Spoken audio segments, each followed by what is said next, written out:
തമിഴ്നാട്ടിൽ അടുത്തടുത്ത ദിവസങ്ങളിലുണ്ടായ രണ്ട് ഞെട്ടിക്കുന്ന സംഭവങ്ങൾ സംസ്ഥാനത്ത് വലിയ ചർച്ചയായി മാറിയിരിക്കുന്നു. ഒരു സംഭവത്തിൽ ആവടിയിലെ വനിതാ കൗൺസിലറെ ഭർത്താവ് കുത്തിക്കൊലപ്പെടുത്തിയപ്പോൾ മറ്റൊന്നിൽ വിവാഹം കഴിഞ്ഞ് 78 ദിവസം മാത്രമായ യുവതിയെ കാറിനുള്ളിൽ മരിച്ച നിലയിൽ കണ്ടെത്തിയെന്നതാണ്.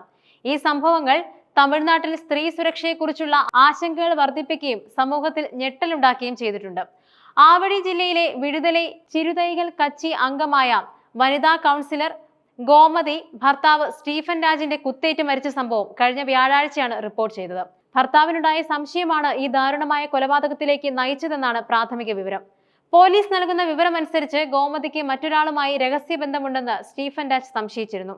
ഈ സംശയം ദമ്പതികൾക്കിടയിൽ നിരന്തരമായ വഴക്കുകൾക്ക് കാരണമായിരുന്നു. കൊലപാതകം നടന്ന ദിവസം ജയറാം നഗറിന് സമീപം ഗോമതി മറ്റൊരു പുരുഷനുമായി സംസാരിക്കുന്നത് സ്റ്റീഫൻ രാജ് കണ്ടു. നേരത്തെ ലഭിച്ച വിവരങ്ങളുടെ അടിസ്ഥാനത്തിൽ ഗോമതിയെ പിന്തുടർന്നെത്തുകയായിരുന്നു സ്റ്റീഫൻ. ഇതിനെ തുടർന്ന് ഇരുവരും വീട്ടിലെത്തിയ ശേഷം വലിയ വാക്കുതർക്കമുണ്ടായി. തർക്കം രൂക്ഷമായതോടെ പ്രകോപിതനായ സ്റ്റീഫൻ രാജ് കത്തിയെടുത്ത് തുരുതുര കുത്തുകയായിരുന്നു.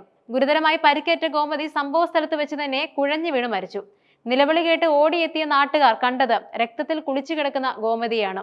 ഉടൻ തന്നെ നാട്ടുകാർ പോലീസിൽ വിവരം അറിയിച്ചു. സംഭവത്തിന് ശേഷം സ്റ്റീഫൻ രാജ് സ്വയം ആവടി പോലീസ് സ്റ്റേഷനിലെത്തി കീഴടങ്ങി. ചോദ്യം ചെയ്യലിൽ പ്രതി കുറ്റം സമ്മതിച്ചു. പോലീസ് സ്റ്റീഫൻ രാജിനെ കസ്റ്റഡിയിലെടുക്കുകയും കൊലപാതകത്തിന് പിന്നിലെ മുഴുവൻ വിവരങ്ങളും പുറത്തു കൊണ്ടുവരാൻ വിശദമായ അന്വേഷണം ആരംഭിക്കുകയും ചെയ്തു.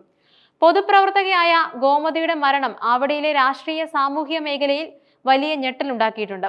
കുടുംബ പ്രശ്നങ്ങളാണ് ഈ ദാരുണ സംഭവത്തിന് പിന്നിലെ പ്രധാന കാരണമെന്നാണ് പ്രാഥമിക നിഗമനം. ഈ സംഭവം കുടുംബ ബന്ധങ്ങളിലെ വിശ്വാസക്കുറവും അതിന്റെ ഭീകരമായ പ്രത്യാഘാതങ്ങളും സമൂഹത്തിൽ വലിയ തോതിൽ ചർച്ച ചെയ്യാൻ ഇടയാക്കിയിട്ടുമുണ്ട്. മറ്റൊരു ദാരുണ സംഭവത്തിൽ തിരുപ്പൂരിനടുത്ത് ചെട്ടിപ്പുത്തൂരിൽ സ്വന്തം കാറിനുള്ളിൽ വിഷമുള്ളിൽ ചെന്ന് മരിച്ച നിലയിൽ ഒരു യുവതിയെ കണ്ടെത്തിയതാണ്. കൈക്കാട്ടിപ്പുത്തൂർ സ്വദേശിയായ കവിൻ കുമാറിന്റെ ഭാര്യ റിതന്യയാണ് മരിച്ചത്.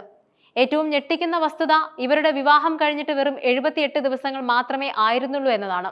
റിതന്യയെ കാറിനുള്ളിൽ അബോധാവസ്ഥയിൽ കണ്ടെത്തിയ ഉടൻ തന്നെ അവിനാശി സർക്കാർ ആശുപത്രിയിൽ എത്തിച്ചെങ്കിലും ജീവൻ രക്ഷിക്കാനായില്ല.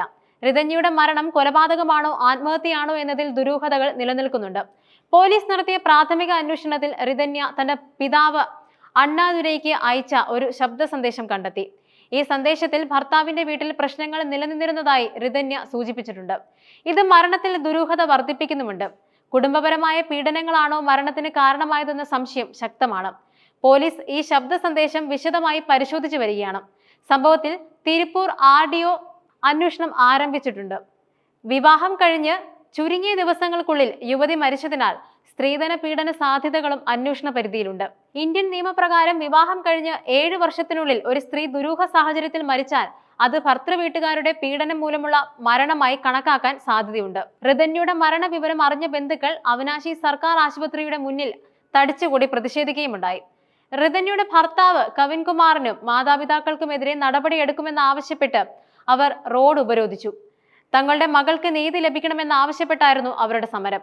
പോലീസ് എത്തിയാണ് ഇവരെ പിരിച്ചുവിട്ടത്. ഈ രണ്ട് സംഭവങ്ങളും തമിഴ്നാട്ടിൽ സ്ത്രീകളുടെ സുരക്ഷ, കുടുംബ ബന്ധങ്ങളിലെ പ്രശ്നങ്ങൾ, ഗാർഹിക പീഡനം എന്നിവയെക്കുറിച്ച് ഗൗരവമായ ചോദ്യങ്ങൾ ഉയർത്തുന്നുണ്ട്. അധികാരികൾ ഈ വിഷയത്തിൽ കൂടുതൽ ശ്രദ്ധ ചെലുത്തേണ്ടതിന്റെ ആവശ്യകതയും ഈ സംഭവങ്ങൾ അടിവരയിടുന്നുണ്ട്. കുറ്റവാളികൾക്ക് അർഹിക്കുന്ന ശിക്ഷ ലഭിക്കുമെന്നും ഇത്തരം സംഭവങ്ങൾ ആവർത്തിക്കാതിരിക്കാൻ ശക്തമായ നടപടികൾ സ്വീകരിക്കുമെന്നും പൊതുജനം പ്രതീക്ഷിക്കുന്നു.